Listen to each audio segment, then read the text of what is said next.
আসসালামু আলাইকুম প্রিয় শিক্ষার্থীরা। অবশেষে জয় হলো ছাত্র সমাজের।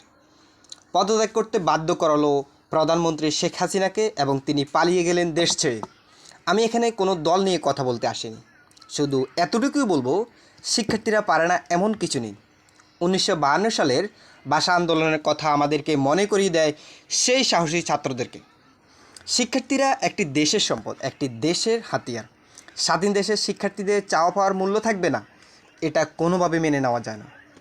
তাই তো শিক্ষার্থীরা দেখিয়ে দিল কিভাবে নিজের অধিকার ছিনিয়ে নিতে হয়, কিভাবে নিজের আত্মরক্ষা করতে হয়, কিভাবে রক্ত দিয়ে দেশকে স্বাধীন করতে হয়। এই ঘটনাটি আমাদেরকে, আমাদের আগামী প্রজন্মের ছাত্র সমাজের অহংকার, কখনো ছাত্রছাত্রীদেরকে দমিয়ে রাখা যায় না, এটাই তার প্রমাণ।